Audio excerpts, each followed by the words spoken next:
ಇನ್ನೊಂದು very important ಏನಂತಂದ್ರೆ ಈ ಕ್ವಶನ್ ಪೇಪರ್ಸ್ ಏನು ಸಾಲ್ವ್ ಮಾಡ್ತಿದ್ನಲ್ಲ ಇದು ನಾನು ಅಪಿಯರ್ ಆಗಿದ್ದ ಪೇಪರ್. ಇದು 2024 ಮೊನ್ನೆ ಅಪಿಯರ್ ಆಗಿದ್ದು. ನಾನು ಮಾಡಿರ್ತಕ್ಕಂಥ ಮಿಸ್ಟೇಕ್ಸ್ಗಳನ್ನು ಕೂಡ ನಿಮ್ಗೆ ಹೇಳ್ತಾ ಇದ್ದೀನಿ. ಆಮೇಲೆ ಅಂದ್ರೆ ನಾ ಎಕ್ಸಾಮಲ್ಲಿ ಏನೇನು ಮಿಸ್ಟೇಕ್ಸ್ ಮಾಡ್ತಿದ್ದೀನಲ್ಲ ಅದನ್ನೆಲ್ಲ ನಿಮ್ಗೆ ಹೇಳ್ತೀನಿ. ಪ್ಲಸ್ ನಾ ಕ್ಯಾಲ್ಕುಲೇಟರ್ ಇರಲಾರ್ದ ಸಮಯದಲ್ಲಿ ಯಾವ ರೀತಿ ನಾ ಕ್ಯಾಲ್ಕುಲೇಟ್ ಮಾಡಿದೆ ಅನ್ನುವ ವಿಧಾನವನ್ನು ಕೂಡ ಹೇಳ್ತೀನಿ. ಈ ಕ್ವಶನ್ ಪೇಪರ್ ಸಾಲ್ವಿಂಗ್ ಭಾಳ ಲೆಂದಿ ಆಗ್ತದ, ಬಟ್ ಆದರೂ ಕೂಡ ಇದನ್ನು ಒಂದು ಸ್ವಲ್ಪ ಮಿಸ್ ಮಾಡ್ಲಾರ್ದಂಗೆ ನೋಡ್ಕೊಳ್ರಿ. ಇದು ನನ್ನ ಸಲುವಾಗಿಲ್ಲ, ವೀವಿಂಗ್ ಸಲುವಾಗಿ, ವಾಚ್ ಅವರ್ ಸಲುವಾಗಿಲ್ಲ, ನಿಮ್ಮ ಸಲುವಾಗಿ ಹೇಳ್ತಿದ್ದೀನಿ. ನನ್ನನ್ನು ಅನಾಲಿಸಿಸ್ ಮಾಡ್ಕೊಂಡು ನಾನು ನಿಮಗೆ ಹೇಳ್ತಾ ಇದ್ದೀನಿ. ರೈಟಾ? ಒಂದೇದು ಇದು ಕ್ವಶನ್ ಪೇಪರ್ ರಿಸಲ್ಟ್ಸ್ ಆಲ್ರೆಡಿ ಬಿಟ್ಟಿದ್ದಾರೆ. ನಂದು ಚಲೋ ರಿಸಲ್ಟ ಬಂದದ. ಐ ಥಿಂಕ್ 55 ಮಾರ್ಕ್ಸ್ ಏನೋ ತೊಗೊಂಡಿದ್ದಾನೆ. ಇಲ್ಲಿ ಎಸ್ಟಿಮೇಟ್ ಮಾಡಿದ್ರ ಪ್ರಕಾರ 56 ಮಾರ್ಕ್ಸ್ ಬೀಳ್ತದ ಅಂತ ಅನ್ಕೊಂಡಿದ್ದೆ. ನನಗೆ 53.33 ಮಾರ್ಕ್ಸ್ ಬಿದ್ದದ. I am standing top 11th in Karnataka. Top 11th and 12th ಒಳಗೆ ಬರ್ತದ in Karnataka, out of 16,000 students, 16 to 18,000 students. Therefore ಚೆನ್ನಾಗಿದೆ ಪೇಪರ್, ಭಾಳ ಈಸಿ ಅದ, ಸ್ವಲ್ಪ ಇನ್ವಾಲ್ವ್ ಅದ. ನೀವು ಇನ್ವಾಲ್ವ್ ಆಗ್ರಿ. ಈ ವಿಡಿಯೋ ಏನೈತಲ್ಲ, ಈ ಕ್ವಶನ್ ಪೇಪರ್ ವಿಡಿಯೋ ನೋಡ್ರಿ, ನೀವು ಭಾಳ ಕಲೀಲಿಕ್ಕೆ ಸಿಗ್ತದೆ. Okay, will continue. Welcome you all my dear students. Now we are discussing KPCL 2024 question paper. ಇದು ನನ್ನ ಯೂಟ್ಯೂಬಲ್ಲಿ KEA ಅಂತೇಳಿ ಒಂದು ಪ್ಲೇ ಲಿಸ್ಟ್ ಅದ. KEA previous year question papers ಅಂತೇಳಿ ಆ ಪ್ಲೇ ಲಿಸ್ಟಲ್ಲಿ 2ನೇ ವಿಡಿಯೋ ಆಗಿರ್ತದೆ. 1ನೇ ವಿಡಿಯೋ KPTCL ಅವ್ರದ್ದು 2022 ಅಲ್ಲಿ ಮಾಡಿರ್ತಕ್ಕಂಥದ್ದು ಆಲ್ರೆಡಿ ಅಪ್ಲೋಡ್ ಮಾಡಿದೆ. ಇದು 2ನೇ ವಿಡಿಯೋ ಆಗಿದೆ. Okay, now will come to the first question. Okay, ಒಂದು ಡ್ರಾಬ್ಯಾಕ್ ಏನಂತಂದ್ರೆ, ಈ ಕ್ವಶನ್ ಪೇಪರ್ದು ಒಂದು ಡ್ರಾಬ್ಯಾಕ್ ಏನಂತಂದ್ರೆ, ಇದು ಲಾಸ್ಟ್ ಒಂದು ಪಾಯಿಂಟ್ ಬರೋದನ್ನ, use of mobile phone, calculators and other electronic devices ಅದ gadgets of any kind is prohibited inside the examination venue ಅಂತ ಬರ್ದನ್ನ.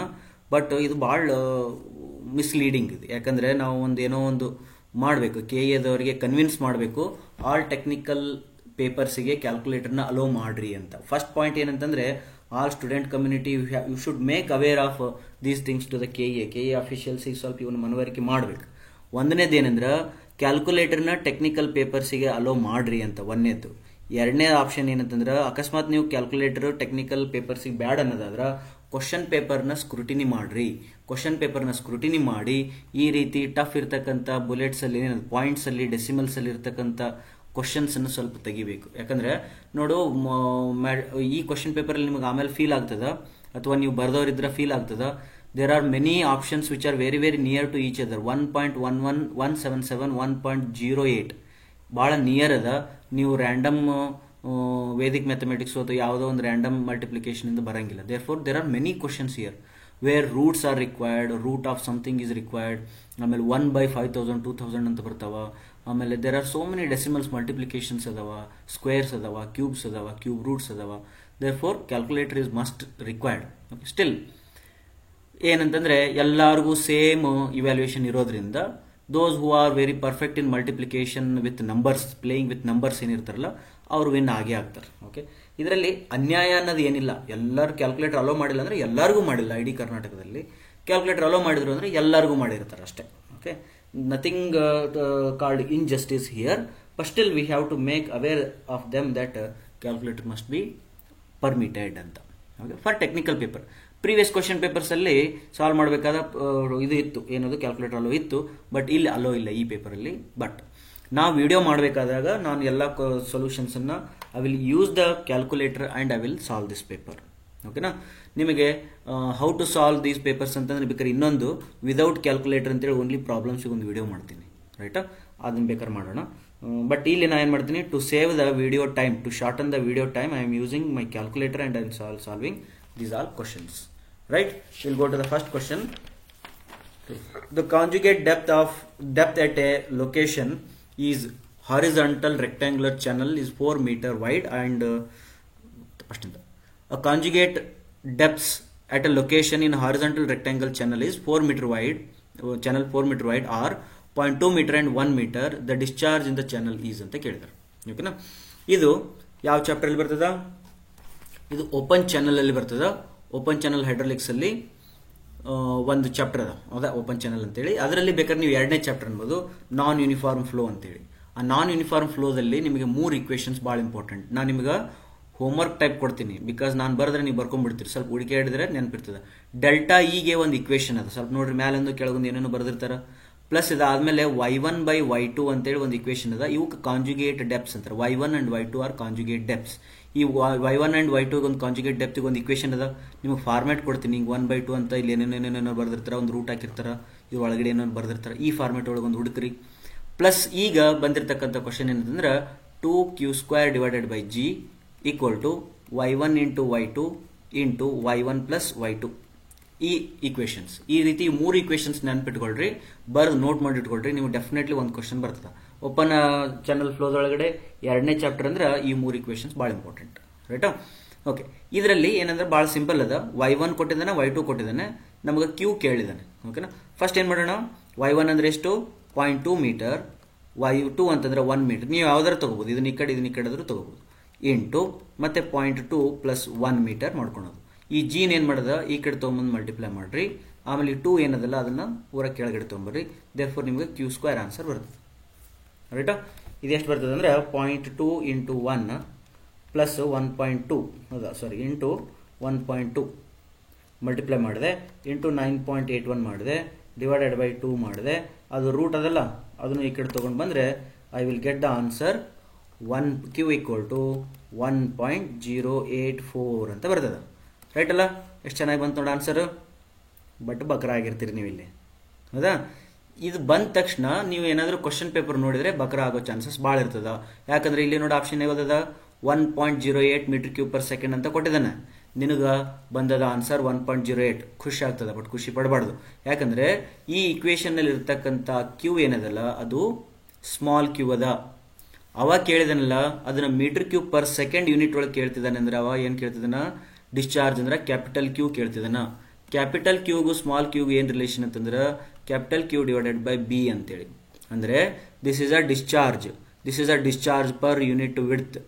Discharge per unit width, discharge per unit ವಿಡ್ತಿದ್ದು ಯೂನಿಟ್ ಏನಿರ್ತದೆ ಅಂದ್ರೆ ಮೀಟರ್ ಸ್ಕ್ವೇರ್ ಪರ್ ಸೆಕೆಂಡ್ ಇರ್ತದ. ಯಾಕಂದ್ರೆ 1 metre ಹೋಗ್ತದ ಇಲ್ಲಿ, therefore ಇದ್ರದ್ದು unit metre square per second ಇರ್ತದ. ಇದನ್ನ ನೀವು ಏನಾದರೂ ಕ್ಯಾಪಿಟಲ್ ಕ್ಯೂ ಮಾಡ್ಕೋಬೇಕಂದ್ರೆ capital Q is equal to small Q into B ಮಾಡ್ಬೇಕು. ನಮ್ಮ ಪ್ರಾಬ್ಲಮ್ ಒಳಗಡೆ 1.084 ಇಂಟು ಬಿ ಅಂತಂದ್ರೆ ಕೊಟ್ಟಿದ್ದಾರೆ 4 ಮೀಟರ್ ವೈಡ್ ರೆಕ್ಟಾಂಗಲ್ ಚಾನಲ್ ಅಂತೇಳಿ. ದೇರ್ ಫೋರ್ ಇಂಟು 4 ಮಾಡ್ಬೇಕು ಇದಕ್ಕೆ ಆನ್ಸರ್ಗೆ. ಅವಾಗ ನಿಮ್ಗೆ ಆನ್ಸರ್ ಬರ್ತದ 4.34 ಅಂತೇಳಿ, 4.34. This is a meter cube per second. Now you come and see the option, that is a 4.34 is the right answer. Right? ಭಾಳ ಹುಷಾರಾಗಿರ್ಬೇಕು. Okay. Next, which of the following is typical characteristics of Pelton wheel? Okay. Before going to the Pelton wheel, ಇದೇನು options, first we should understand what is this Pelton wheel. Pelton wheel ಅಂತ ಕೇಳಿದಿರಿ, ಎಲ್ಲಿ ಕೇಳಿದಿರಿ ಅಂತಂದ್ರೆ fluid mechanics ಒಳಗಡೆ turbines ಅಂತೇಳಿ ಒಂದು chapter ಇರ್ತದ, ಅಥವಾ ಹೈಡ್ರಾಲಿಕ್ ಮಷಿನ್ಸ್ ಅಂತೇಳಿ ಒಂದು ಚಾಪ್ಟರ್ ಇರ್ತದ. ಅದರೊಳಗಡೆ ವಾಟರ್ ಟರ್ಬೈನ್ಸ್ ಅಂತ ಬರ್ತದೆ. ವಾಟರ್ ಟರ್ಬೈನ್ಸ್ ತಿರುಗ್ತಾವ, ನೀರು ಬಂದು ಅದಕ್ಕೆ ಅಪ್ಪಳಿಸಿದಾಗ ಅವು ತಿರುಗ್ತಾವ, ಅದರಿಂದ ಕರೆಂಟ್ ಜನರೇಟ್ ಆಗ್ತದೆ. ಈ ಕರೆಂಟ್ ಜನರೇಟ್ ಆಗ್ತಕ್ಕಂಥ ಟರ್ಬೈನ್ಸ್ಗಳೊಳಗೆ ಒಂದು 3 ಟೈಪ್ ಆಫ್ ಟರ್ಬೈನ್ಸ್ ಭಾಳ ಇಂಪಾರ್ಟೆಂಟ್ ಮತ್ತು ಫೇಮಸ್ ಅದಾವ. ಒಂದು ಪೆಲ್ಟನ್, ಒಂದು ಫ್ರಾನ್ಸಿಸ್, ಇನ್ನೊಂದು ಕಪ್ಲಾನ್. ಓಕೆನಾ? ಈ 3 ಟರ್ಬೈನ್ಸ್ ಅದಾವ. ಈ 3ರಲ್ಲಿ which is the very effective and best turbine ಅಂತಂದ್ರೆ Pelton. This Pelton is very best. Okay, ಅವನು ಕೂಡ ಅದ್ರ ಬಗ್ಗೆ ಕೇಳ್ತಿದ್ದಾನೆ. ಬೆಸ್ಟ್ ಅಂದ್ರೆ ಏನು ಹೇಳ್ರಿ ನೋಡೋಣ. What is the meaning of best turbine? Best turbine ಅಂದ್ರೆ ಕಡಿಮೆ ನೀರೊಳಗಡೆ ಜಾಸ್ತಿ ಹೆಡ್ ಅನ್ನ ಯೂಸ್ ಮಾಡಿ, ಜಾಸ್ತಿ ಹೆಡ್ ಇರುವ ಜಾಗದೊಳಗ ಕಡಿಮೆ ನೀರನ್ನು ಯೂಸ್ ಮಾಡಿಕೊಂಡು ಕರೆಂಟ್ ಉತ್ಪಾದನೆ ಮಾಡಿದ್ರೆ ಅದು ಬೆಸ್ಟ್ ಅಂತಾರ. ಈ ಪೆಲ್ಟನ್ಗೆ ಒಂದು ರ್ಯಾಂಕ್ ಕೊಟ್ಟಿದೀವಿ ನಾವು ಅಂತಂದ್ರೆ ಈ should use a small amount of water. therefore first will avoid this option, that is it works under low head, requires large quantity of water. ತಪ್ಪಾಗ್ಬಿಡು. ನೆಕ್ಸ್ಟ್ ಇಲ್ಲೊಂದಿದೆ, it works under high head, requires large quantity of water. Wrong ಆಗ್ಬಿಡು. Pelton ಅಂದ್ರೆ ಅವನಿಗೊಂದು rank ಅದ, you should use the small quantity of water. Therefore B and D both equations. But out of that also works under low head ಅಂತ, works under high head ಅಂತ. ಮತ್ತು works under high head will be the very best thing. Therefore option D is the correct answer. Okay, not the B1. ಇದೇನಾಗ್ತದ, only low head ಇದ್ದಾಗ ಮಾತ್ರ work ಆಗ್ತದೆ ಅಂತ. ಹಂಗೇನಿಲ್ಲ, ನಾವು ಬೆಸ್ಟ್ ಅಂತ ಹೆಸರು ಕೊಟ್ಟಿವಿ ಅಂದಮೇಲೆ it should be best with respect to all. Understood? Now coming to the third question. The coefficient of variation of rainfall for 6 rain gauge stations in catchment was found to be 16%. The optimum number of stations required in catchment for an advisable 8% error in the estimation of the rainfall will be.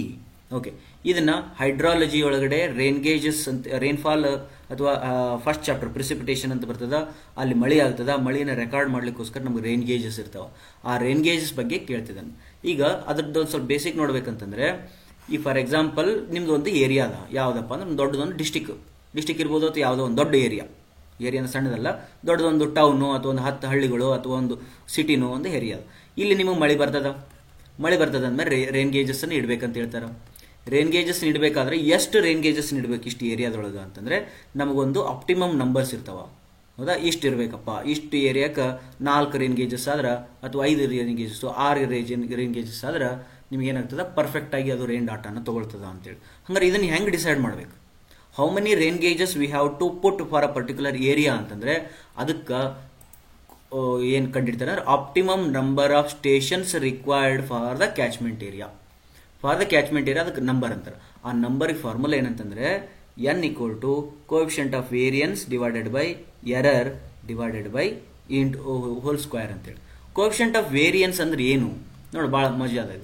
Coefficient of variance ಅಂದ್ರೆ ಏನಂದ್ರೆ ನಿಮ್ಗೆ already ಆ ಏರಿಯಾದೊಳಗಡೆ ಒಂದಿಷ್ಟು rain gauges ಅದಾವ, ಅವು ಕರೆಕ್ಟಾಗಿ work ಮಾಡಕತ್ತಾವ ಗೊತ್ತಿಲ್ಲ, work ಮಾಡ್ತಿದಾವ ಇಲ್ಲೋ ಗೊತ್ತಿಲ್ಲ. ಲೆಟ್ ಅಸ್ ಕನ್ಸಿಡರ್ ಇದು ಮೊದಲಾಯಿತು, ಇದು ಮೊದಲಾಯಿತು, 4 ಮೊದಲಾಯಿತು ಅಂತ ತಿಳ್ಕೊಡ್ರಿ. ಈ 4 ಮೊದಲಾಯಿದಾವ ಅಂತಂದ್ರೆ ಇದ್ರೊಳಗಡೆ ಒಂದು ಮಳೆ ಆಗಿರ್ತದ, ಇದ್ರೊಳಗಡೆ ಒಂದಿಷ್ಟು ಮಳೆ ಆಗಿರ್ತದ, ಅದನ್ನ ರೆಕಾರ್ಡ್ ಆಗಿರ್ತದಲ್ಲ ಸ್ವಲ್ಪ, ಇದ್ರೊಳಗೆ ಒಂದಿಷ್ಟು ರೆಕಾರ್ಡ್ ಆಗಿದೆ, ಇದ್ರೊಳಗೆ ಒಂದಿಷ್ಟು ರೆಕಾರ್ಡ್ ಆಗಿದೆ. ಈ 4 ಮಳಿದು ಏನ್ ಮಾಡಬೇಕು, ರೆಕಾರ್ಡ್ದು ಆವರೇಜ್ ತೆಗಿಬೇಕು, ಅದಕ್ಕೆ ಪಿ ಬಾರ್ ಅಂತಾರೆ ಅಥವಾ ಪಿ ಆವರೇಜ್. ಇದಾದ್ಮೇಲೆ ಇದರದ್ದು ಸ್ಟ್ಯಾಂಡರ್ಡ್ ಡಿವಿಯೇಷನ್ ತೆಗಿಬೇಕು, ಅದಕ್ಕೆ ಸಿಗ್ಮಾ ಅಂತಾರೆ. ಈ ಸ್ಟ್ಯಾಂಡರ್ಡ್ ಡಿವಿಯೇಷನ್ ಮತ್ತು ಆವರೇಜ್ ಅನ್ನು ತೆಗೆದ ಮೇಲೆ ಕೋಎಫಿಷಿಯಂಟ್ ಆಫ್ ವೇರಿಯೇಷನ್ ಅಂತೇಳಿ ಒಂದು ಬರ್ತದ, ಅದಕ್ಕೆ ಸಿ ವಿ ಅಂತ ಕರೀತಾರೆ. ಇವೆಲ್ಲ ಸ್ವಲ್ಪ ಥಿಯರಿ ಒಳಗೆ ಓದ್ಬೇಕು ನೀವು.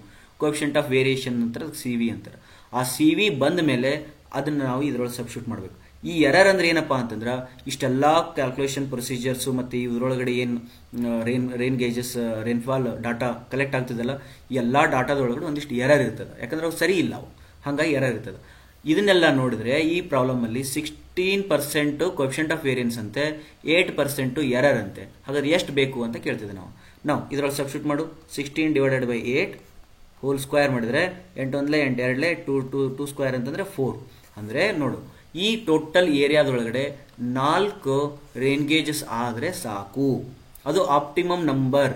ಅದಕ್ಕಿಂತ ಜಾಸ್ತಿ ಆಗ್ತು ಹಾಕು, ಸಾವುಕಾರ ಇದ್ರೆ ಹಾಕು, ಇನ್ನೊಂದಿಷ್ಟು ರೇನ್ ಗೇಜಸ್ ಹಾಕು. ಬಟ್ ಇದಕ್ಕಿಂತ ಕಡಿಮೆ ಇದ್ರೆ that is not allowed. That is optimum number 4 rain gauges you have to keep in this area. ಅದನ್ನ ನಾವು ಕೇಳ್ತಿದ್ರೆ therefore the answer is 4 ಅಂತ ಹಾಕ್ಬೇಕು. ರೈಟಾ? ಇದಲ್ಲ, 4 number is good one. Sometimes ಇದೇ ಸೇಮ್ ಕ್ವಶನ್ಸ್ ಹೆಂಗೆ ಕೇಳ್ತಾನೆ ಅಂತಂದ್ರೆ, ಈಗ ಅಕಸ್ಮಾತ್ ಆಗಿ ಇಲ್ಲಿ 6 ರೇನ್ ಗೇಜಸ್ ಅಂತ ಬರ್ದಾನಲ್ಲ, 6 ಗೇನ್ ಅಕಸ್ಮಾತ್ ಆನ್ಸರ್ ಏನಾದರೂ ನಿಮಗೆ ಬೇರೆ ಬಂದಿತ್ತಪ್ಪ.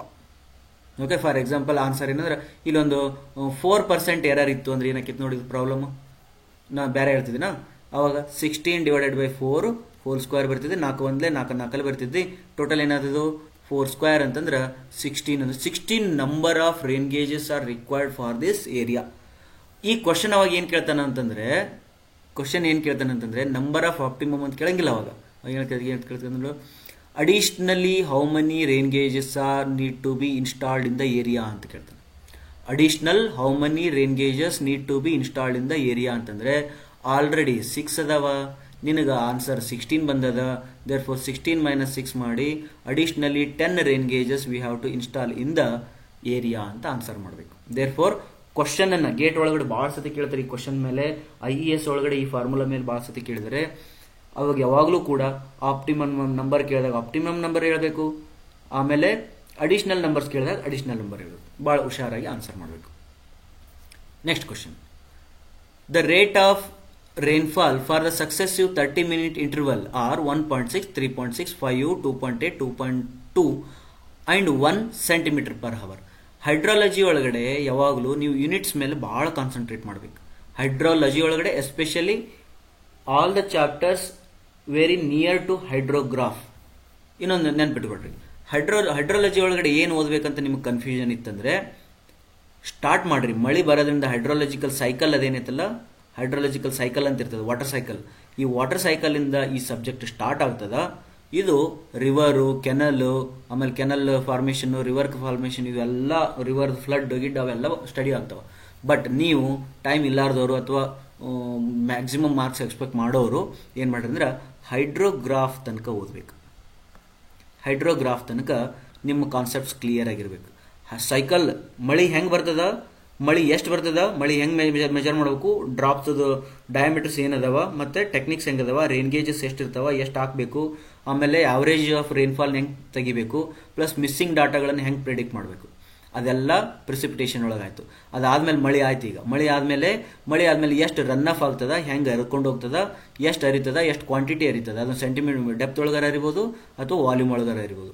ಅದಾದ್ಮೇಲೆ ಎಷ್ಟು ಇನ್ಫಿಲ್ಟ್ರೇಟ್ ಆಗ್ತದ, ಭೂಮಿ ಒಳಗಡೆ ಎಷ್ಟು ನೀರು ಹೋಗ್ತದ, ಅದು ಇನ್ಫಿಲ್ಟ್ರೇಟ್ ಆಗಿದ್ದನ್ನ ಹೆಂಗೆ ಸ್ಟಡಿ ಮಾಡಬೇಕು. ಇದೆಲ್ಲ ಆದ್ಮೇಲೆ ನಿಮಗೆ ಮತ್ತೆ ಫೈ ಇಂಡೆಕ್ಸು, ಡಬ್ಲ್ಯೂ ಇಂಡೆಕ್ಸ್ ಅವೆಲ್ಲ ಬರ್ತದೆ. ಅದಾದ್ಮೇಲೆ ಹೈಡ್ರೋಗ್ರಾಫಿಗೆ ಹೋಗ್ಬೇಕು. ಇಷ್ಟು ಓದ್ಬಿಟ್ರೆ ನಾನು ನಿಮ್ಗೆ ಹೇಳ್ತೀನಿ, ಹೈಡ್ರಾಲಜಿ ಒಳಗಡೆ ನೀವು maximum most of the questions miss ಮಾಡಕ್ ಸಾಧ್ಯ ಇಲ್ಲ. ರೈಟಾ? ನಾವು ದಿಸ್ ಕ್ವಶನ್ ಏನ್ ಹೇಳಕತ್ತದ ಅಂತಂದ್ರೆ 30 ನಿಮಿಷಕ್ಕೆ ಒಂದು ಮಳೆ ಆಗತ್ತದಂತ. 30 ತಾಸಿನ ನಾವು ರೆಕಾರ್ಡ್ ಮಾಡ್ಯಾನ. ಪ್ರತಿ 30 ನಿಮಿಷಕ್ಕೆ ಏನ್ ರೆಕಾರ್ಡ್ ಮಾಡಿದಾನೆ, ರೇನ್ಫಾಲ್ ಇಂಟೆನ್ಸಿಟಿ ರೆಕಾರ್ಡ್ ಮಾಡಿದಾನೆ. ಇಂಟೆನ್ಸಿಟಿ ರೆಕಾರ್ಡ್ ಮಾಡಿದಾನೆ ಅಂದ್ರೆ 1 centimetre per hour, 1.6 centimetre per hour, 3.6 centimetre per hour, ಈ ಟೈಪ್ ಇಂಟೆನ್ಸಿಟಿ ರೆಕಾರ್ಡ್ ಮಾಡಿದಾನೆ. ನೆಕ್ಸ್ಟ್ ಆಮೇಲೆ ಇನ್ನೊಂದು ಡಾಟಾ ಕೊಟ್ಟಿದ್ದಾನೆ, corresponding surface runoff is estimated to be ಅಂತೆ. ಅಂದ್ರೆ ಅಲ್ಲಿ ಸರ್ಫೇಸ್ ರನ್ ಆಫ್ ಅನ್ನ ಎಷ್ಟಾಗ್ಯದ ಅಂತನೂ ಕೂಡ ಕೊಟ್ಟಿದ್ದಾನೆ. Then what is the total infiltration ಅಂತ ಕೊಟ್ಟಿದ್ದಾನೆ. ಯಾವಾಗಲೂ ಹೈಡ್ರಾಲಜಿ ಒಳಗಡೆ ಇನ್ನೊಂದು ಯೂನಿಟ್ಸ್ ಜೊತೆಗೆ ನೀವು ಆಟ ಆಡ್ಬೇಕಂತ ಹೇಳಿದೆ. ಫಸ್ಟ್ ನೋಡ್ರಿ, ರೇನ್ ಅಂದ್ರೆ ಏನು? ರೇನ್ ಅಂದ್ರೆ ಒಂದು ಕ್ಲೌಡ್ಸ್ ಅದ, ಕ್ಲೌಡ್ಸ್ ಇಂದ ವಾಟರ್ ಏನ್ ಮಾಡ್ತದ, ಭೂಮಿಗೆ ಬರ್ತದ. ಭೂಮಿಗೆ ಬಂದಾದ್ಮೇಲೆ ಭೂಮಿಗೆ ಎಷ್ಟು ಬಂತು, how much rain has happened ಅಂತ ಕೇಳಿದ್ರೆ ನಿಮ್ಗೆ 3 ರೀತಿ ಆನ್ಸರ್ ಮಾಡ್ಬೋದು.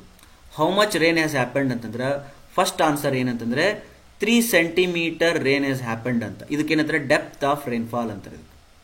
ಡೆಪ್ತ್ ಆಫ್ ರೇನ್ಫಾಲ್ ಅಂತ. ಇದು 3 ಸೆಂಟಿಮೀಟರ್ ಅಂದ್ರೆ 3 ಸೆಂಟಿಮೀಟರ್ ಆ ಏರಿಯಾಕ್ಕೆ ರೇನ್ಫಾಲ್ ಆಯ್ತು ಅಂತ ಅರ್ಥ. ಇದಕ್ಕೆ ಡೆಪ್ತ್ ಆಫ್ ರೇನ್ಫಾಲ್ ಅಂತ. ಇನ್ನೊಂದು ಏನು, how much rain has happened, ಮಳಿ ಎಷ್ಟಾಯ್ತು ಅಂತ ಕೇಳಿದ್ರೆ ನೀವು ಹಿಂಗೆ ಹೇಳ್ಬೋದು, 1 ಸೆಂಟಿಮೀಟರ್ ಪರ್ ಹವರ್ ಆಯ್ತು ಅಂತೇಳಿ. ಇದಕ್ಕೆ ಇಂಟೆನ್ಸಿಟಿ ಆಫ್ ರೇನ್ಫಾಲ್ ಅಂತಾರೆ. ಇಂಟೆನ್ಸಿಟಿ ಆಫ್ ರೇನ್ಫಾಲ್ ಅಂತ ಹೇಳ್ತಾರೆ. ನೋಡು, ಒಂದನೇ ಕ್ವಶನ್ ಕೇಳಿದ ಎಷ್ಟು ಮಳೆ ಆಯ್ತು ಅಂದ್ರೆ ಹಿಂಗೂ ಉತ್ತರ ಕೊಡ್ಬೋದು, ಹಿಂಗೂ ಉತ್ತರ ಕೊಡ್ಬೋದು. ಇನ್ನೊಂದು ರೀತಿನೂ ಉತ್ತರ ಕೊಡ್ಬೋದು. ಹೆಂಗಂತಂದ್ರೆ 3ನೇ ರೀತಿ ಆನ್ಸರ್ ಏನಂದ್ರೆ ಎಷ್ಟು ಮಳೆ ಆಯ್ತು ಅಂತಂದ್ರೆ ಹಿಂಗೆ ಹೇಳ್ಬೋದು, ಏನಂತ 3 ಮೀಟರ್ ಕ್ಯೂಬ್ ಆಫ್ ರೇನ್ಫಾಲ್ ಅಂತೇಳಿ. ಆ ಏರಿಯಾಕ್ಕೆ ನಿಮಗೆ ಇದಕ್ಕೊಂದು ಏರಿಯಾ ಕೊಟ್ಟಿರ್ತಾರೆ, ಕ್ಯಾಚ್ಮೆಂಟ್ ಏರಿಯಾ ಕೊಟ್ಟಿರ್ತಾರೆ. ಇಷ್ಟು ಏರಿಯಾಕ್ಕೆ 3 ಮೀಟರ್ ಕ್ಯೂಬ್ ಆಯ್ತು, 100 ಮೀಟರ್ ಕ್ಯೂಬ್ ಆಫ್ ರೇನ್ಫಾಲ್ ಆಯ್ತು, ಅಥವಾ ಎಷ್ಟೋ ಒಂದಿಷ್ಟು ಮಳೆ ಆಯ್ತು. ಇದು ಏನಿದ್ರ ವಾಲ್ಯೂಮ್ ಆಫ್ ರೇನ್ಫಾಲ್. ದೇರ್ಫೋರ್ ಯಾವಾಗಲೂ ಕೂಡ ಈ 3ರೊಳಗಡೆನೂ ಎಕ್ಸ್ಪ್ರೆಸ್ ಮಾಡ್ಬೋದು ನಾವು ಮಳೆನ. ಓಕೆ, ನಾವು ಭಾಳ ಇಂಟ್ರೆಸ್ಟಿಂಗ್ ಏನಂದ್ರೆ ಬರೀ ಮಳೆ ಅಷ್ಟೇ ಅಲ್ಲ, ಮಳೆಯ ಅಣ್ಣ ತಮ್ಮಂದರು ಕೂಡ, ರೇನ್ಫಾಲ್ದ ಅಣ್ಣ ತಮ್ಮಂದ್ರೂ ಕೂಡ ನಾವೇನು ಮಾಡ್ಬೋದು, ಈ 3ರೊಳಗಡೆ ಎಕ್ಸ್ಪ್ರೆಸ್ ಮಾಡ್ಬೋದು. ಮಳೆಯ ಬ್ರದರ್ಸ್ ಯಾರು? ಮಳೆ ಆದ ತಕ್ಷಣ ರನ್ ಆಫ್ ಆಗ್ತದ. Run of is a brother of ಅಥವಾ ಸನ್ ಆಫ್ ರೇನ್. ಆಮೇಲೆ ಮಳೆ ಆದ ತಕ್ಷಣ ಇನ್ನೊಂದು ಏನು ಬರ್ತದ, ಇನ್ಫಿಲ್ಟ್ರೇಷನ್ ಆಗ್ತದ. Infiltration is also a son of rain. ಈಗ ನಾನು ಎಷ್ಟು ರನ್ ಆಫ್ ಆಯ್ತು ಅಂತ ಕೇಳಿದ್ರು 3 ರೀತಿ ಹೇಳ್ಬೋದು. 3 ಸೆಂಟಿಮೀಟರ್ 1 ಸೆಂಟಿಮೀಟರ್ ರನ್ ಆಫ್ ಆಯ್ತು, ಅಥವಾ ಇಷ್ಟು ರೇಟ್ ಒಳಗಡೆ ಹೇಳ್ಬೋದು. ನೀವು 0.5 centimetre per hour run off ಆಯ್ತು, ಅಥವಾ ಇಷ್ಟು ಕ್ವಾಂಟಿಟಿ ರನ್ ಆಫ್ ಆಯ್ತು ಅಂತ ಹೇಳ್ಬೋದು. ಹಾಗೆ ಇನ್ಫಿಲ್ಟ್ರೇಷನ್ ಅನ್ನು ಕೂಡ ನೀವೇನು ಮಾಡ್ಬೋದು, 3 ರೀತಿ ಒಳಗೆ ಹೇಳ್ಬೋದು. ಡೆಪ್ತ್ ಒಳಗೂ ಹೇಳ್ಬೋದು, ಪ್ಲಸ್ ಇಂಟೆನ್ಸಿಟಿ ಒಳಗೂ ಹೇಳ್ಬೋದು, ಮತ್ತೆ ಕ್ವಾಂಟಿಟಿ ಒಳಗೂ ಹೇಳ್ಬೋದು. ಅರ್ಥ ಆಯ್ತಾ? ಈಗ ನಮ್ಮ ಕ್ವಶನ್, ಅದಕ್ಕೆ ಇದನ್ನ ಯಾಕೆ ಹೇಳ್ತಿದ್ದೀನಿ ಅಂತಂದ್ರೆ ಆ ಕ್ವಶನ್ ಏನು ಕೊಟ್ಟಿದ್ದಾನ, ಏನು ಕೇಳ್ತಿದ್ದಾನ, ಅದು ಭಾಳ ಇಂಪಾರ್ಟೆಂಟ್ ಆಗ್ತದೆ. ಇಲ್ಲಿ ಕ್ವಶನ್ ಕೊಟ್ಟಿರೋದು, ಕ್ವಶನ್ ಡಾಟಾದ ಒಳಗಡೆ ಒಂದು ಹಿಂಗ ಕೊಟ್ಟಿರ್ತಾನ, ಅದು ಭಾಳ ಇಂಪಾರ್ಟೆಂಟ್. 30 ಮಿನಿಟ್ಸ್ ಇಂಟರ್ವಲ್ಗೆ ಇಂಟೆನ್ಸಿಟಿ ಕೊಟ್ಟಾನ. ಏನು ನೋಡು, ರೇನ್ ಡಾಟಾ ನಾ ಸ್ವಲ್ಪ ಡೀಟೇಲ್ಡ್ ಆಗಿ ಹೇಳಕತ್ತೀನಿ. ಮತ್ತೆ ರೇನ್ ಡಾಟಾ ಇಂಟೆನ್ಸಿಟಿ ಒಳಗಡೆ ಕೊಟ್ಟಿದ್ದಾನ, ರೈಟಾ? Next run of data depth ಒಳಗೆ ಕೊಟ್ಟಿದ್ದಾನ. ರನ್ ಆಫ್ ಏನು ಮಾಡಿದಾನ, ಡೆಪ್ತ್ ಒಳಗೆ ಕೊಟ್ಟಿದ್ದಾನ. ಆನ್ಸರ್ ಏನು ಕೇಳ್ತಿದ್ದಾನ, ಆನ್ಸರ್ ಅನ್ನ ಇನ್ಫಿಲ್ಟ್ರೇಷನ್ ಡಾಟಾ ಡೆಪ್ತ್ ಒಳಗೆ ಕೇಳ್ತಿದ್ದಾನ. ಇನ್ಫಿಲ್ಟ್ರೇಷನ್ ಅನ್ನ ಡೆಪ್ತ್ ಒಳಗೆ ಕೇಳ್ತಿದ್ದಾನ. ಹೆಂಗಾದ್ರೂ ಕೇಳ್ಬೋದು. ಇಂಟೆನ್ಸಿಟಿ ಕೊಟ್ಟು ಡೆಪ್ತ್ ಕೊಟ್ಟು ಮತ್ತೆ ಇಂಟೆನ್ಸಿಟಿ ಕೇಳ್ಬೋದು. ಇಂಟೆನ್ಸಿಟಿ ಕೊಟ್ಟು ಡೆಪ್ತ್ ಕೇಳ್ಬೋದು. ಇಂಟೆನ್ಸಿಟಿ ಕೇಳ್ಬೋದು. ಡೆಪ್ತ್ ಕೇಳ್ಬೋದು. ಬಟ್ ಇಲ್ಲಿ ಇಂಟೆನ್ಸಿಟಿ ಡೆಪ್ತ್ ಕೇಳ, ರೈಟಾ? ಈ ರೀತಿ ಇವರು ಆಟ ಆಡ್ತಿದ್ರು. Now what we'll do, first we'll understand, we'll convert everything into one format. ಈಗ ಅವ್ನು ನಮಗೆ ಡೆಪ್ತ್ ಒಳಗೆ ಕೇಳಿದಾನೆ ಅಂತಂದ್ರೆ ರೇನ್ ಡಾಟಾನು ಡೆಪ್ತ್ ಒಳಗೆ ಕನ್ವರ್ಟ್ ಮಾಡು. ರನ್ ಆಫ್ ಆಲ್ರೆಡಿ ಡೆಪ್ತ್ ಒಳಗೆ ಐತಿ, ಹಾಗಾದ್ರೆ ಡೆಪ್ತ್ ಜೊತೆಗೆ ಆಟ ಆಡಿದ್ರೆ ಪ್ರಾಬ್ಲಮ್ ಸಾಲ್ವ್ ಆಗ್ತದೆ. Now how to convert this intensity of rainfall into depth? For that we have to use hyetograph ಅಂತೇಳಿ. ಹೈಟೋಗ್ರಾಫ್ ಅಂತಂದ್ರೆ ಅದು intensity graph, rain intensity graph. ಈ ಗ್ರಾಫಲ್ಲಿ ಇಲ್ಲಿ ಟೈಮ್ ಇರ್ತದ, ಯೂಶುವಲಿ ಟೈಮ್ ಹವರ್ ಒಳಗೆ ಇರ್ತದ, ಮತ್ತು ಇಲ್ಲಿ ಇಂಟೆನ್ಸಿಟಿ ಇರ್ತದ. Intensity usually centimetre per hour ಒಳಗೆ ಇರ್ತದೆ, ಸೆಂಟಿಮೀಟರ್ ಪರ್ ಹವರ್ ಒಳಗೆ. ನಮಗೆ ಕೊಟ್ಟಿರೋ ಡಾಟನ್ನ ನಾವು ಇದರೊಳಗೆ ಹಾಕೋಣ. ಹೆಂಗ 1.6, 3.6, 5, 2.8, 2.2 ಹಾಕೋಣ. 1.6 ಇಲ್ಲಿ ಅಂತ ತಿಳ್ಕೊ, ಅದಕ್ಕೊಂದು ಕಾಲಮ್ ಬರ್ತದ. ಪ್ಲಸ್ 3.6 ಇನ್ನೊಂದು ಹಾಕು, 5 ಒಂದು ಹಾಕು, 2.8 ಒಂದು ಹಾಕು, 2.2 ಒಂದು ಹಾಕು, ಇನ್ನು ಒಂದು 1 ಸೆಂಟಿಮೀಟರ್ ಒಂದು ಹಾಕು. ಇದೆಲ್ಲ ಏನಂದ್ರೆ 0.5, 0.5, 0.5, 0.5, 0.5, 0.5. Now tell me, what is the area of this graph? Area of this graph ಅಂತಂದ್ರೆ ಏರಿಯಾ ಅಂದ್ರೆ ಯಾವಾಗಲೂ ಏರಿಯಾ ಅಂದ್ರೆ ಲೆಂತ್ ಇಂಟು ಬ್ರೆಡ್ತ್ ಅಂತ. ಇಲ್ಲಿ ಲೆಂತ್ ಇಂಟು ಬ್ರೆಡ್ತ್ ಅನ್ನೋ ಬದಲು X axis into Y axis ಅದ ಏರಿಯಾ. ಅದೇನೇ ಇರ್ಬೋದು, ಹಾಫ್ ಗೀಫ್ ಅವೆಲ್ಲ ಬಿಡ್ರಿ. X into Y is the area. Then what is X axis? It is in hours. What is the Y axis? It is in centimetre per hour. Hour cancel ಆಗಿ area of the graph means means that is depth of rainfall. Now look at here, this is 1.6, this is a 3.6, this is 5, 2.8, 2.2 and how much it is 1. ಇದಿಷ್ಟನ್ನು area ಕಂಡುಹಿಡಬೇಕಾದ್ರೆ point ಇದನ್ನು area ಇದು ಎಷ್ಟಿದು interval 0.5 hour, 30 minutes ಅಂದ್ರೆ 0.5 hour, 0.5, 0.5, 0.5, 0.5, 0.5. Therefore I will take the area like this. ಹೆಂಗ 1.6 plus 3.6 plus 5 plus 2.8 plus 2.2 plus 1 into 0.5 common ಆಗಿ ಇಟ್ಕೊಂಡ್ಬಿಟ್ಟೆ. ಇಷ್ಟು ಮಾಡಿದ್ರೆ ನಿಮಗೆ 8.1 centimetre ಬರ್ತದೆ. What is this 8.1 centimetre? What is that? 8.1 centimetre is rainfall in depth. Okay, what is the runoff given? Runoff given is 60 mm.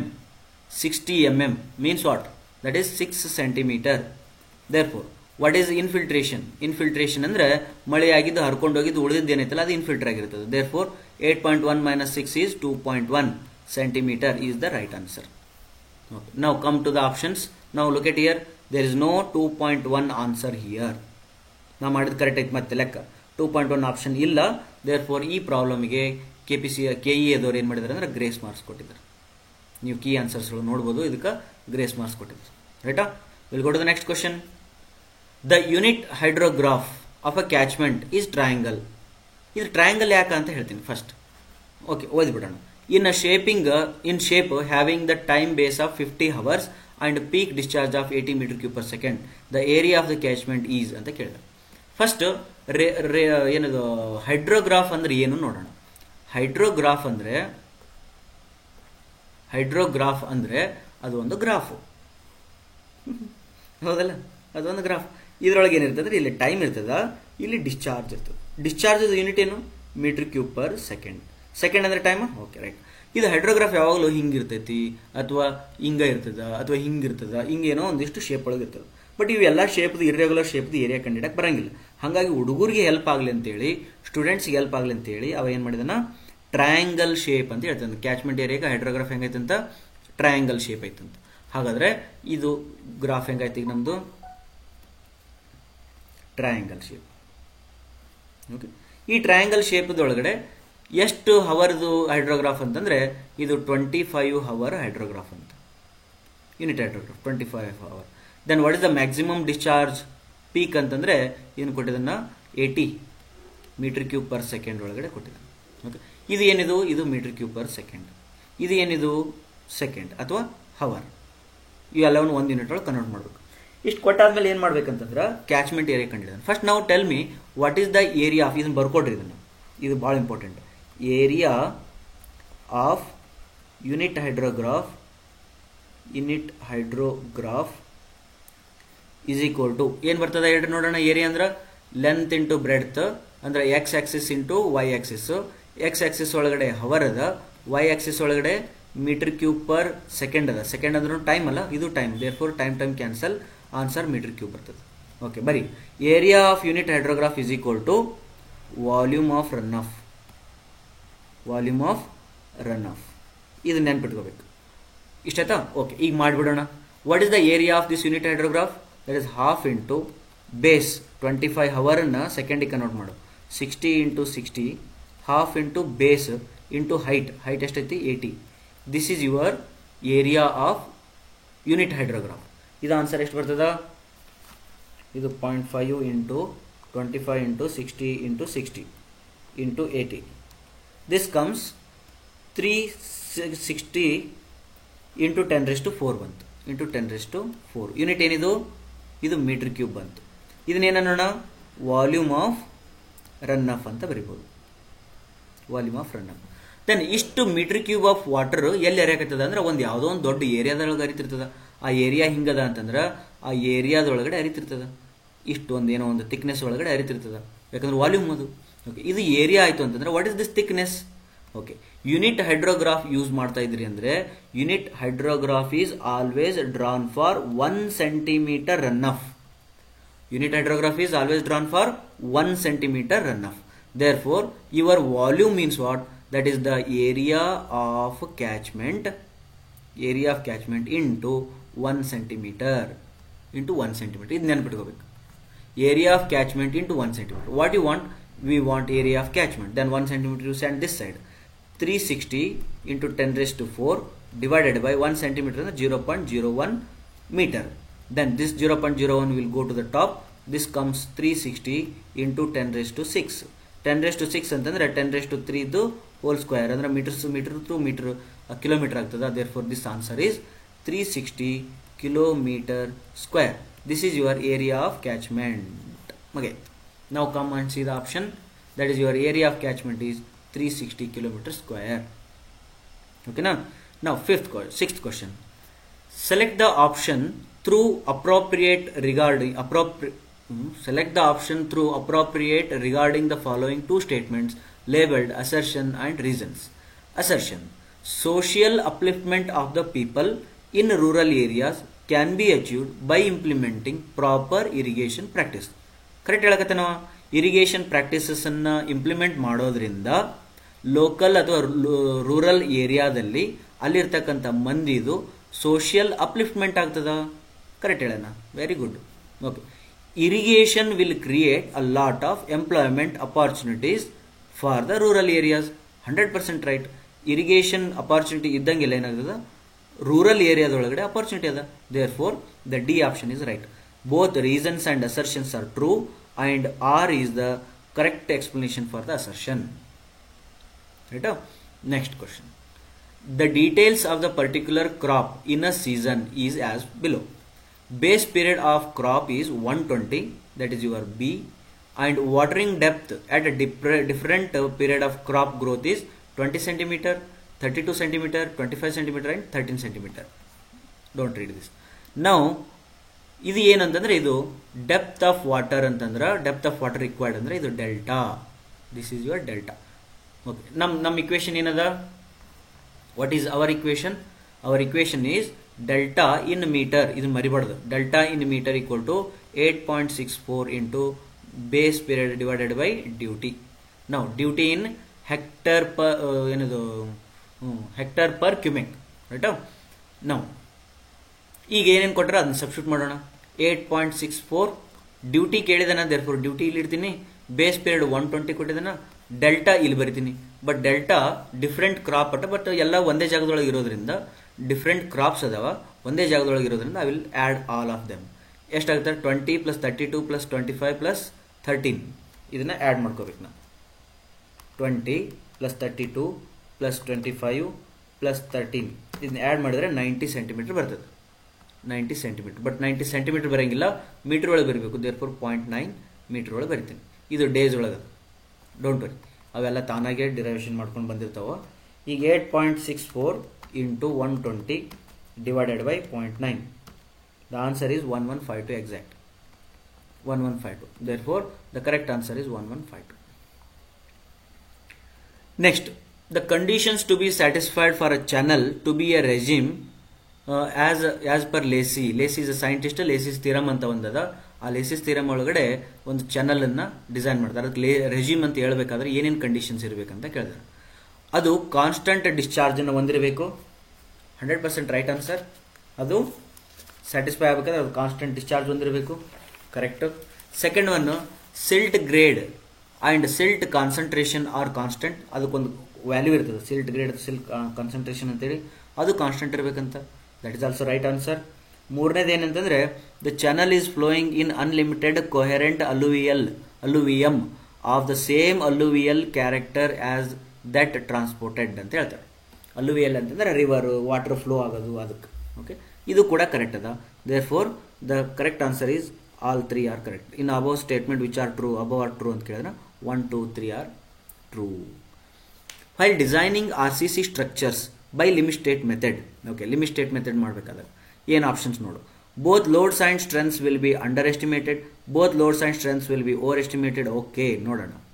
ಅವನು intention ನನಗೆ ತಿಳಿತು. ಏನಂದ್ರೆ ಅವನು ಲೋಡ್ಸು ಮತ್ತು ಸ್ಟ್ರೆಂತ್ಸ್ ಬಗ್ಗೆ ಮಾತಾಡ್ತಿದ್ದಾನೆ. ಓಕೆ, ನಿಮ್ಗೊಂದು ಫಿಲಾಸಫಿ ಹೇಳ್ತೀನಿ. ಈ ಕ್ವಶನ್ ಆನ್ಸರ್ ಮಾಡೋದಕ್ಕಿಂತ ಮುಂಚೆ ಒಂದು ಫಿಲಾಸಫಿ ಹೇಳ್ತೀನಿ.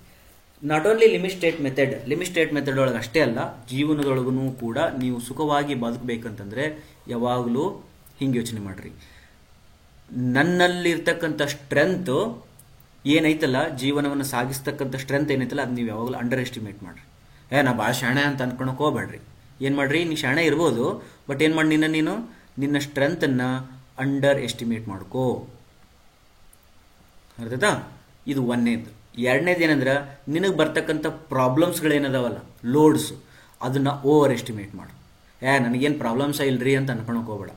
ಸಣ್ಣ ಪ್ರಾಬ್ಲಮ್ ಇದ್ರೂ ಸ್ವಲ್ಪ ಥಿಂಕ್ ಮಾಡಿ. ಏನಂತ, ಇದು ಹಿಂಗಾದ್ರೆ ಹೆಂಗ ಅಂತ. ನೆಗೆಟಿವ್ ಥಿಂಕಿಂಗ್ ಅಂತಲ್ಲ, ಓವರ್ ಎಸ್ಟಿಮೇಟ್ ಮಾಡು.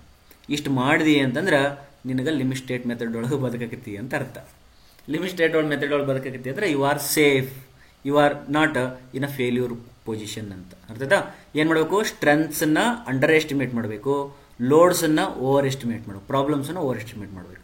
ಅದೇ limit state method. By loads will be over estimated and strengths will be under estimated. Strengths ಅಂದ್ರೆ ಯಾವಪ್ಪ? ಕಾಂಕ್ರೀಟ್ ಸ್ಟ್ರೆಂತ್ FCK ಮತ್ತೆ steel strength that is FY. ಅದಕ್ಕೆ ನಾವೇನು ಮಾಡ್ತೀವಿ ಹೇಳು, ಕಾಂಕ್ರೀಟನ್ನು 0.44 FCK ಅಂತ ತಗೊಳ್ತೀವಿ. ಅಂದರೆ ಇದನ್ನು ಅಂಡರ್ ಎಸ್ಟಿಮೇಟ್ ಮಾಡಿದ್ವಿ, ಅದು ಸ್ಟ್ರೆಂತ್ಗೆ ಕಡಿಮೆ ವ್ಯಾಲ್ಯೂ ಮಲ್ಟಿಪ್ಲೈ ಮಾಡಿ, ಅಥವಾ ಡಿವೈಡೆಡ್ ಬೈ 1.5 ಇಂಥವೆಲ್ಲ ಮಾಡಿಕೊಂಡು. ಸ್ಟೀಲ್ಗೆ ಏನು ಮಾಡಿದ್ವಿ, ಡಿವೈಡೆಡ್ ಬೈ 1.15 ಮಾಡಿಕೊಂಡು 0.87 FY ಅಂತ ಬರ್ಕೊತೀವಿ. ನೋಡು, ಮತ್ತೆ ಸ್ಟೀಲ್ನ ಏನು ಮಾಡಿದ್ವಿ, ಅಂಡರ್ ಎಸ್ಟಿಮೇಟ್ ಮಾಡಿದ್ವಿ. ಬಟ್ ಅದೇ ಲೋಡ್ಸನ್ನು ಏನು ಮಾಡ್ತೀವಿ ಹೇಳು, ನಿನಗೊಂದು ಯಾವುದೋ ಒಂದು ಲೋಡ್ ಕೊಟ್ಟಿರ್ತಾನೆ P ಅಂತ, ಅದನ್ನು ಅಲ್ಟಿಮೇಟ್ ಲೋಡ್ ಮಾಡ್ಕೊಳಕ್ಕೆ ಫ್ಯಾಕ್ಟರ್ ಮಾಡ್ತೀವಿ, ಇಂಟು 1.5 ಮಾಡ್ತೀವಿ. ಮೊಮೆಂಟನ್ನು ಕೂಡ 1.5 ಮಾಡ್ಕೊಂತೀವಿ, ಅಥವಾ ಶಿಯರ್ ಫೋರ್ಸ್ ಇತ್ತಂದ್ರೆ ಅದನ್ನ ಇಂಟು 1.5 ಮಾಡ್ಕೊಂತೀವಿ. ಲೋಡ್ಸ್ಗಳನ್ನೆಲ್ಲ ಹೆಚ್ಚಿಗೆ ಮಾಡ್ಕೊಳೋದು, ಓವರ್ ಎಸ್ಟಿಮೇಟ್ ಮಾಡೋದು, ಸ್ಟ್ರೆಂತ್ಗಳನ್ನೆಲ್ಲ ಅಂಡರ್ ಎಸ್ಟಿಮೇಟ್ ಮಾಡೋದು. This is the correct form. Therefore D is the perfect answer. Next, if both tension and compression reinforcements are provided at their maximum limits in an RCC beam, the total area of steel would be. Okay, ಇದು class number 26.5 or something ಅಲ್ಲಿ ಅದ, ಇದರೊಳಗೆ ಬರ್ತದ. ಅಲ್ಲಿ reinforcement for limit state method ಅಂತದ, minimum ಮತ್ತು maximum ಅನ್ನು discuss ಮಾಡಿದ್ದಾರೆ. ಅಲ್ಲಿ ಅವ ಏನು ಹೇಳ್ತಾನೆ ಅಂತಂದ್ರೆ, ಟೆನ್ಷನ್ ರಿಇನ್ಫೋರ್ಸ್ಮೆಂಟ್ ಅಂದ್ರೆ ಈಗ ಒಂದು ಬಾರ್ ಅದ ಅಂತ, ಬೀಮ್ ಅದ ಅಂತ ತಿಳ್ಕೊರಿ. ಈ ಬೀಮ್ ಒಳಗಡೆ ಕೆಳಗಡೆ ಎಷ್ಟು ಬಾರ್ ಹಾಕಬೇಕು ಅಂದ್ರೆ, ಮ್ಯಾಕ್ಸಿಮಮ್ದು ಲಿಮಿಟ್ ಏನದ ಅಂತಂದ್ರೆ 0.04 BD ಅಂತ ಬರೆದಿದ್ದಾನೆ. 0.04 ಅಂತಂದ್ರೆ 4% ಟೆನ್ಷನ್ ಇಷ್ಟು ಇರ್ಬೇಕಂತ. ಹಂಗಾರೆ ಕಾಂಪ್ರೆಷನ್ ಸ್ಟೀಲ್ ಏನಾದ್ರು ಹಾಕ್ತಾ ಇದ್ರೆ, ಕಾಂಪ್ರೆಷನ್ ಸ್ಟೀಲ್ ಮತ್ತೆ ಯಾವುವು ಡಬ್ಲಿ ರಿಇನ್ಫೋರ್ಸ್ಮೆಂಟ್ ಒಳಗೆ ಕಾಂಪ್ರೆಷನ್ ಸ್ಟೀಲ್ ಹಾಕ್ತಿದ್ದಂದ್ರೆ ಅಲ್ಲಿನೂ 0.04 BD ಹಾಕ್ಬೇಕಂತ. ಅಂದ್ರೆ ಎರಡು ಸೇರಿದ್ರೆ ಇಲ್ಲೇನು ಕೇಳಿ ನೋಡು, ಟೆನ್ಷನ್ ಮತ್ತು ಕಾಂಪ್ರೆಷನ್ ಎರಡು ಕೇಳಿರೋದ್ರಿಂದ ಎರಡು ಸೇರಿ ನಿನಗೆ 8% ಬರ್ತದೆ. ದೇರ್ಫೋರ್ ಇದು ರಾಂಗ್ 8% ಎರಡು. ಇಲ್ಲಿ ಬಿ ವಿಡ್ತ್ ಕ್ಯಾಪಿಟಲ್ D ಬರೆದಿರೋದ್ರಿಂದ ಗ್ರಾಸ್ ಏರಿಯಾ ಬರ್ತದ. Therefore 8% of gross area of the beam is the right answer. This effective area ಬ್ಯಾಡ. Right? Next question, which of the following will not enhance the bond strength in RCC structure? ಭಾಳ nice. First ನಿಮಗೆ bond strength ಅಂದ್ರೆ ಏನು ಗೊತ್ತಿರಬೇಕು. Bond strength ಅಂದ್ರೆ ಏನೋ ಗೊತ್ತಿರಬೇಕು. ಏನಪ್ಪಾ ಅಂತಂದ್ರೆ, ಈಗ ಒಂದು ಬೀಮ್ ಅದ ಅಂತ ತಿಳ್ಕೊಳ್ರಿ, ಅಥವಾ ಒಂದು ಕಾಲಮ್ ಅದ ಅಂತ ತಿಳ್ಕೊಳ್ರಿ, ಅಥವಾ ಇದೊಂದು ಕ್ಯಾಂಟಿಲಿವರ್ ಅದ, ಏನೋ ಒಂದು ಕಾಂಕ್ರೀಟ್ ಏನದು ಮೆಂಬರ್ ಅದ ಅಂತ ತಿಳ್ಕೊಳ್ರಿ, ಅಥವಾ ಕಾಲಮ್ ಅದ ಅಂತ ತಿಳ್ಕೊಳ್ರಿ, ಏನಾದರೂ ಒಂದು ಕಾಂಕ್ರೀಟ್ ಮೆಂಬರ್ ಅದ. ಇದರೊಳಗಡೆ ಭಾರ ಹಾಕಿರ್ತೀವಿ. ಇದರೊಳಗಡೆ ಬಾರ್ ಹಾಕಿರ್ತೀವಿ, ಇದರೊಳಗಡೆ ಬಾರ್ ಹಾಕಿರ್ತೀವಿ. ನಾ I will take this one and I will explain. ಇದು ಬಾರ್ ಹಾಕಿದಾಗ ಏನಾಗುತ್ತೆ ಅಂದರೆ ಇದು ಹಿಂಗೆ ಒಳಗಡೆ ಒಕ್ಕೊಂಡಿರ್ತದೆ, ಎದ್ರೊಳಗೆ ಕಾಂಕ್ರೀಟ್ ಒಳಗೆ ಹೋಗಿರ್ತದೆ. ಇದು ನೀ ಜಗ್ಗಿದೆ ಅಂತಂದ್ರೆ ಇಲ್ಲಿ ಯಾರು ಜಗ್ಗಕತ್ತಾರಪ್ಪ? ಕಾಂಕ್ರೀಟ್ ಒಳಗೆ ಅದೇನಾಗಿಬಿಟ್ಟೈತಿ, ಫಿಕ್ಸ್ ಆಗೈತಿ, ಜಗ್ಗಕತ್ತಿಲ್ಲ. ಇದು ಸ್ಟೀಲ್ ಮಟೀರಿಯಲ್ಲು, ಇದು concrete cement material, concrete material. ಇವೆರಡರ ನಡಬರ್ಕ್ ಏನಾಗಿರ್ತದ, ಇಲ್ಲಿ ಒಂದು ಫ್ರೆಂಡ್ಶಿಪ್ ಬೆಳೆದಿರ್ತದ. ಇವೆರಡರ ನಡಬರ್ಕ್ ಏನು ಬೆಳೆದದ? ಸ್ಟೀಲ್ಗೂ ಮತ್ತು ಕಾಂಕ್ರೀಟ್ಗೂ ಫ್ರೆಂಡ್ಶಿಪ್ ಬೆಳೆದದ. ಅದಕ್ಕೆ ಬಾಂಡ್ ಅಂತಾರೆ. ಅದಕ್ಕೇನಂತಾರ? ಬಾಂಡ್ ಅಂತಾರೆ. ನೀ ಇದನ್ನು ಜಗ್ಗಿದಾಗ ಆ ಬಾಂಡ್ ಅದನ್ನು ಹೊರಗೆ ಬರಲಾರ್ದಂಗೆ ತಡಿತದೆ. ಅಂಡರ್ಸ್ಟುಡಾ? ಈಗ ಅದು ಬಾಂಡ್ ಹೊರಗೆ ಬರಲಾರ್ದಂಗೆ ತಡಿಬೇಕಾದ್ರೆ ಇದು ಹೆಂಗಿರಬೇಕು ಅಂತಂದ್ರೆ ಅವಕ್ಕೆಲ್ಲ ಹೇಳ್ಯಾರ ಅವರು. ಎಷ್ಟು ಒಳಗಿರಬೇಕು, ಅದಕ್ಕೆ ಡೆವಲಪ್ಮೆಂಟ್ ಲೆಂತ್ ಇರ್ಬೋದು, ಕಟಲ್ಮೆಂಟ್ ಇರ್ಬೋದು, ಎಷ್ಟು ಒಳಗಡೆ ಸ್ಟ್ರೆಸ್ ಎಷ್ಟಿರ್ತದೆ, ಬಾಂಡ್ ಸ್ಟ್ರೆಸ್ ಎಷ್ಟಿರ್ತದೆ, ಅವೆಲ್ಲ ಡಿಸ್ಕಷನ್ ಮಾಡಿದ್ದಾರೆ. ಬಟ್ ಈ ಕ್ವಶನ್ ಒಳಗೆ ಏನು ಕೇಳೋಣ ಅಂತಂದರೆ ಅದನ್ನಷ್ಟೇ ನೋಡೋಣ. Which of the following will not enhance? First ನಾವೇನು ಯೋಚನೆ ಮಾಡೋಣ, ಬಾಂಡ್ ಸ್ಟ್ರೆಂತ್ನ ಎನ್ಹ್ಯಾನ್ಸ್ ಮಾಡಲಿಕ್ಕೆ ಏನು ಮಾಡ್ಬೇಕಂದ್ರೆ, ಬಾಂಡ್ ಸ್ಟ್ರೆಂತು ಗಟ್ಟಿ ಇರಬೇಕಾದ್ರೆ ನಾವು ಏನು ಮಾಡಬೇಕು? ಭಾಳ ಚಲೋ ಬಾಂಡ್ ಸ್ಟ್ರೆಂತ್ ಇರ್ಬೇಕಾದ್ರೆ ಏನು ಮಾಡ್ಬೇಕಂದ್ರೆ ಆ ಬಾರ್ ಏನಿರ್ತಾವಲ್ಲ, ರಿನ್ಫೋರ್ಸ್ಮೆಂಟ್ ಬಾರ್, ಆ ಬಾರದ ಮೇಲೆ ರಿಬ್ಸ್ ಹಾಕಿರ್ತಾರಲ್ಲ, ಹಿಂಗೆ ರಿಬ್ಸ್ ಹಾಕಿರ್ತಾರಲ್ಲ, HOSD ಬಾರ್ ಮೇಲೆ ರಿಬ್ಸ್ ಇರ್ತಾವ. ಆ ರಿಬ್ಸ್ ಇದ್ವು ಅಂದ್ರೆ ಬಾಂಡ್ ಚೆನ್ನಾಗಿರ್ತದ. ಕರೆಕ್ಟಾ? ಹಾಗಾದ್ರೆ ಒಂದು ಆಪ್ಷನ್ ಐತೆ ನೋಡು ಇಲ್ಲೇ, ಏನದ? Using deformed bars instead of plain bars. Deformed bars ಅಂದ್ರೆ ಮತ್ತೆ ಮುರಿದಿದ್ದ ಬಾರ್ ತಗೊಂಬಂದು ಹಾಕೋದಲ್ಲ. ಡಿಫಾರ್ಮ್ಡ್ ಬಾರ್ಸ್ ಅಂದ್ರೆ ಮುರಿದಿದ್ದ ಬಾರ್ ಅಲ್ಲ, ರಿಬ್ಸ್ ಇದ್ವು ಅಂದ್ರೆ ಅದಕ್ಕೆ ಡಿಫಾರ್ಮ್ಡ್ ಬಾರ್ಸ್ ಅಂತಾರೆ. Okay, using deformed bars instead of plain bars, this is it will enhance. ಇಲ್ಲಿ ಬರಿತೀನಿ ನೋಡಿದ್ರೆ ಮುಂದೆ, ಇಟ್ ಎನ್ಹ್ಯಾನ್ಸಸ್. ಕರೆಕ್ಟಾ? Now using large bar instead of small bar diameter for the same steel quantity. ಎರಡನೇದು using small bar diameter instead of large bar diameter for the same steel quantity. ಭಾಳ ಚಂದ ಐತೆ ನೋಡಿ. ನೀವು ಸ್ವಲ್ಪ ಎಕ್ಸ್ಪ್ಲೇನ್ ಮಾಡಲಿ. Okay, ಇದಕ್ಕೆ ಒಂದು ಕತೆ ಹೇಳಿ. ಗೊತ್ತಿದ್ದೇ ಒಂದು ಕತೆ ಹೇಳ್ತೀನಿ ನಿಮಗೆ. ಅದು ಇದ್ರೊಳಗೆ ಒಂದು ಸ್ವಲ್ಪ ಅರ್ಥ ಆಗ್ತದೆ, ಮತ್ತು ಮುಂದೆ ಎಲ್ಲಾರ ನೀವು ರಿಲೇಟ್ ಮಾಡ್ಕೋಬೋದು. ನಿಮ್ಮ ಕತೆ ಬೇಡ ಅಂದ್ರೆ ಫಾರ್ವರ್ಡ್ ಮಾಡಿಬಿಡ್ರಿ, ಟಕ್ ಟಕ್ ಟಕ್ ಟಕ್ ಅಂತೇಳಿ 30-40 ಸೆಕೆಂಡದು ಓಡಿಸ್ಬಿಡ್ರಿ, ಕತೆ ಯೂಸ್ ಆಗ್ತದೆ. ಕತೆ ಏನಂತಂದರೆ, ಒಂದು ಪಿಜ್ಜಾ ಅಂಗಡಿ ಇದ್ನಂತ, ಕೇಳಿರ್ತೀರಿ, ಟಿಕ್ ಟಾಕ್ನಾಗ ಬಂದಿರ್ತಾವ. ಪಿಜ್ಜಾ ಅಂಗಡಿ ಇದ್ನಂತ. ಅವನಿಗೆ ಇಲ್ಲಿ ಈ ಪಿಜ್ಜಾ ಅಂಗಡಿ ಇದ್ನಂತೆ. ಈ ಪಿಜ್ಜಾ ಅಂಗಡಿಯವನಿಗೆ ಒಬ್ಬ ಪ್ರೊಫೆಸರ್, ನನ್ನಂತವ ಪ್ರೊಫೆಸರ್ ಏನು ಮಾಡಿದ್ನಂದ್ರೆ ಪಿಜ್ಜಾ ಆರ್ಡರ್ ಮಾಡಿದ್ನಂತ. ಈ ಪ್ರೊಫೆಸರ್ ಏನು ಬೇಕಾಗಿತ್ತಂತೆ? 9 ಇಂಚ್ ಪಿಜ್ಜಾ ಬೇಕಾಗಿತ್ತಂತೆ. 9 ಇಂಚು ಪಿಜ್ಜಾ ಬೇಕಾಗಿತ್ತು. ಅರ್ಧದ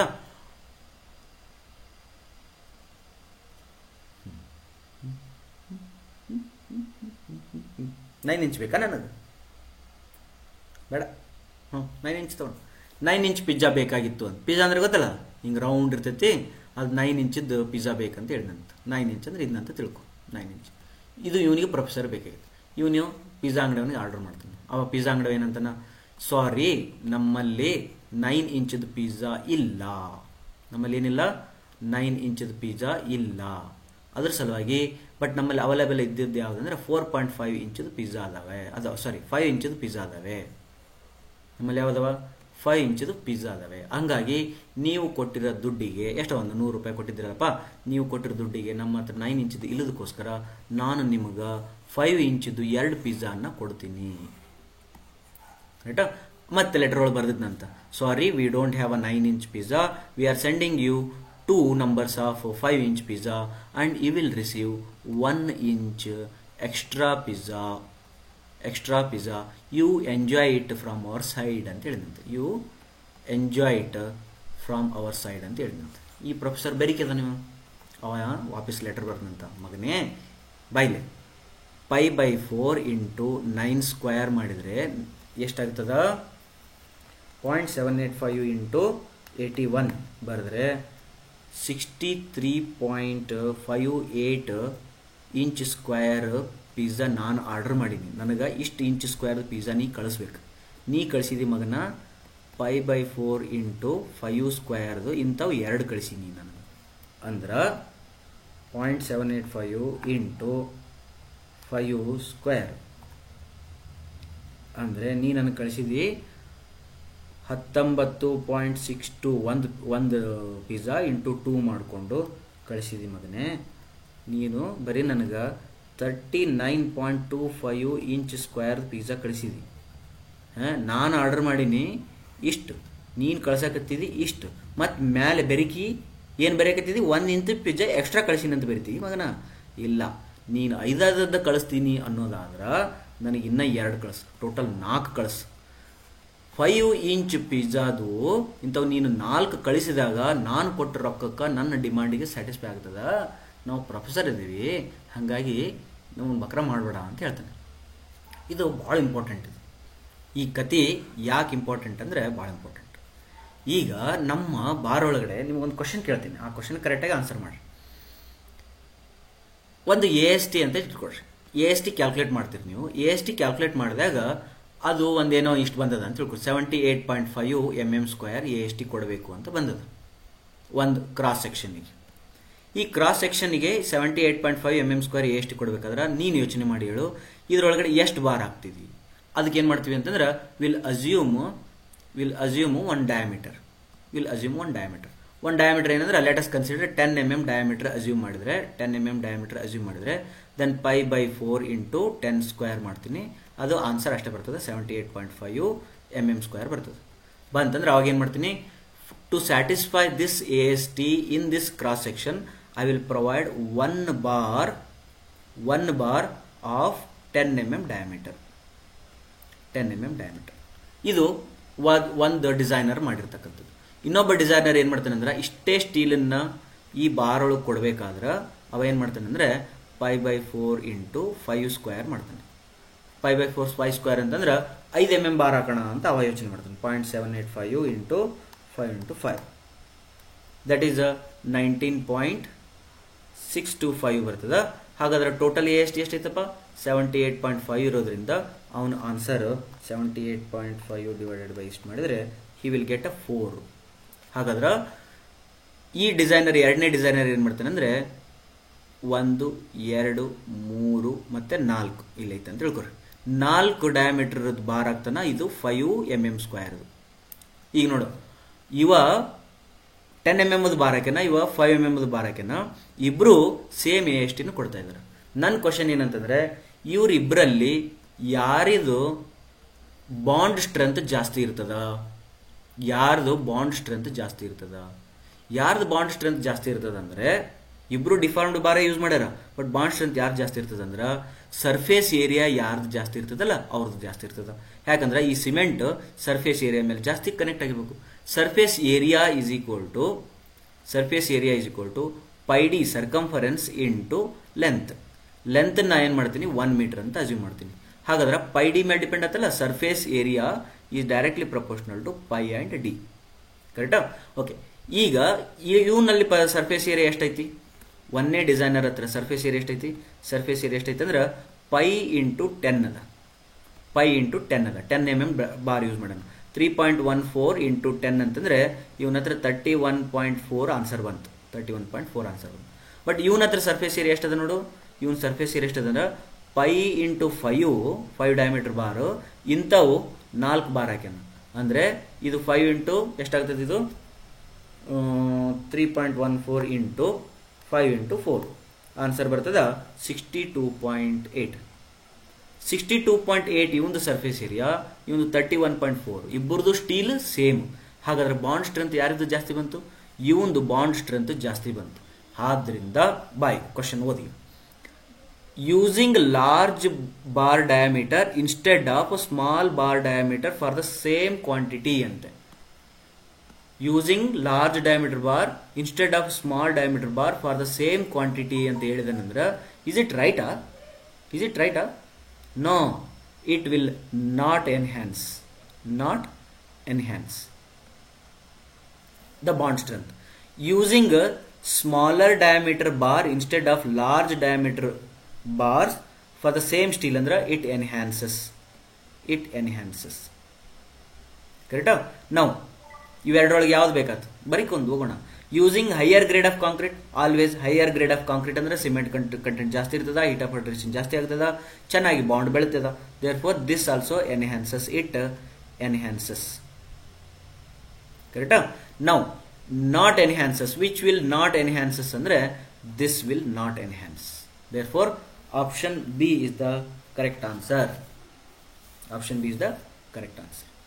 ರೈಟಾ. Next 12th question, minimum distribution steel to be provided in RCC slab for FE 500 grade ಎಷ್ಟು ಅಂತ ಕೇಳಿದ್ರೆ ಇದಕ್ಕೆ ಸ್ಟ್ಯಾಂಡರ್ಡ್ ಆನ್ಸರ್ ಅದ 0.12% of gross area of slab. Okay, this there in the IS code. As per SP 34 -20 at 300 means what? Always at 300 ಅಂದ್ರೆ center to center distance 300 mm center to center distance. ಇದು ಯಾವ option ಒಳಗೂ ಇಲ್ಲ. ಇಲ್ಲಿ 200 mm center to center ಅಂತ, 200 mm center to center ಅಂತ, 200 mm center to center ಅಂತ. therefore none of the above correct. KA ಪಾಪ ಒಂಥರ ಆಗಿರ್ತೈತಿ ಕ್ವಶನ್ ಪೇಪರ್ ಸೆಟ್ ಆದ್ಮೇಲೆ ಏನು ಮಾಡಿರ್ತಾನೋ ಅಂದ್ರೆ ನನಗೆ ಅನ್ಸುತ್ತಾ, ನನಗೆ ಗೊತ್ತಿಲ್ಲ, ಈ ಇದನ್ನ ಟೈಪ್ ಮಾಡಿರ್ತೈತಿ ಅದು ಪಾಪ ಹುಡುಗ. ಇದನ್ನ ಟೈಪ್ ಮಾಡಿ 200 ಅಂತ ಬರೆದು ಟೈಪ್ ಮಾಡಿ ಇದನ್ನ ಕಾಪಿ ಪೇಸ್ಟ್ ಮಾಡೋಣ. ನಾವು ಇಲ್ಲೇ ಕಾಪಿ ಪೇಸ್ಟ್ ಮಾಡಿ ಇಲ್ಲಿ ಡಯಾಮೀಟರ್ ಆಫ್ ದ ಬಾರ್ ತೆಗೆದು ಪ್ಲೇನ್ ಸ್ಕ್ವೇರ್ ಬಾರ್ ಬರ್ದನ.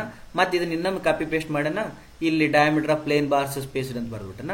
ಬರೆದು ನೋಡ್ತಾನ ಇದು ಮರ್ತುಬಿಟ್ಟನ ನಾವು, ಇದನ್ನ 300 ಮಾಡೋದು ಮರ್ತುಬಿಟ್ಟನ, ಇದನ್ನ 300 ಮಾಡೋದು ಮರ್ತುಬಿಟ್ಟೈತಿ ಪಾಪ.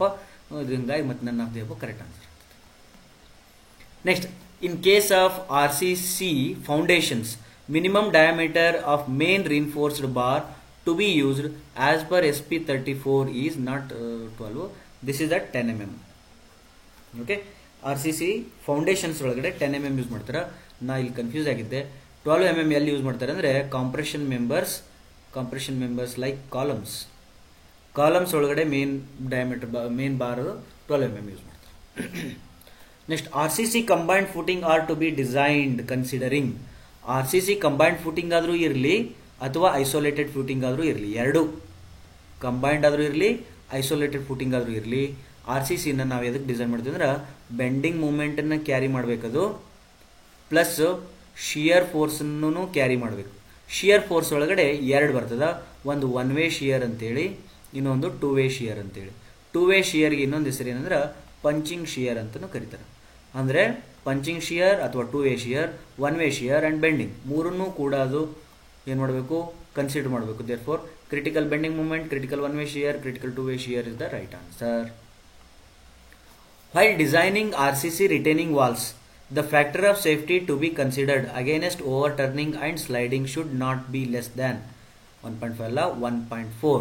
This is for a special case, that is a factor of safety considered overturning and sliding ಗೆ 1.4 ಕನ್ಸಿಡರ್ ಮಾಡಬೇಕಂತ ಬರ್ತಾರೆ. Okay, next 17th question.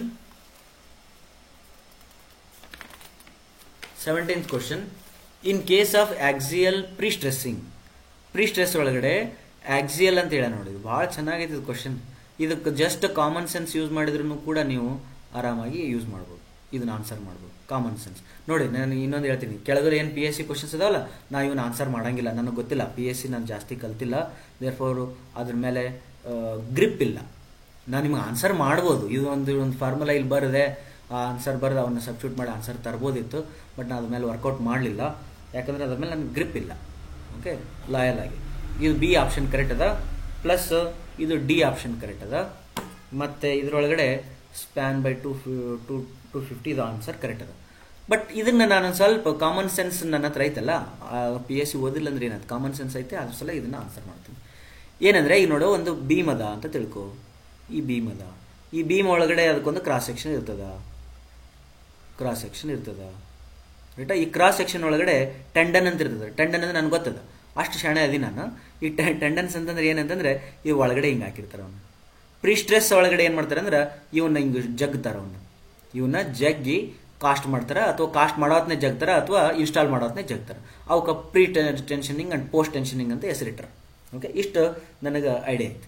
But ಇದು ಯಾವಾಗ ಅಂತಂದ್ರೆ ಫ್ಲೆಕ್ಜರ್ ಒಳಗೆ ನೀ ಹಿಂಗೆ ಬೀಮ್ ಬೆಂಡ್ ಮಾಡಿದ್ದಿ ಅಂತಂದ್ರೆ ಇದು ಬೀಮ್ ಹಿಂಗೆ ಬೆಂಡ್ ಆಕೈತಿ, ಹಾಗಾಗಿ ಎಲ್ಲಿ ಸ್ಟೀಲ್ ಹಾಕೋ ಜಾಗದೊಳಗೆ ಇವರು ಟೆಂಡನ್ಸನ್ನ ಹಾಕಿ ಜಗ್ಗದು ಅವೆಲ್ಲ ಕೆಲಸ ಮಾಡ್ತಾರೆ.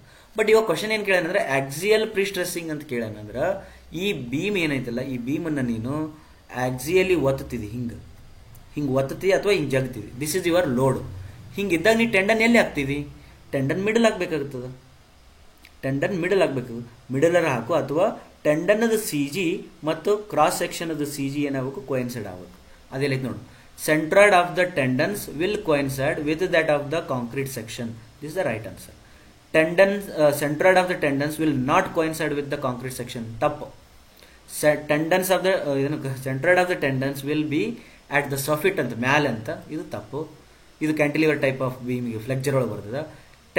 Centroid of the tendons will coincide with that of the steel reinforcement. ಅದು ಮತ್ತೆ ಸ್ಟೀಲ್ ಆಗ್ತದೆ ಟೆಂಡನ್ಸ್ ಹಾಕಿದ ಮೇಲೆ. Therefore option A is the correct answer. This is using a proper guided common sense. ರೈಟಾ? ನಾವು 18, 19, 20 you can answer yourself. ರೈಟಾ?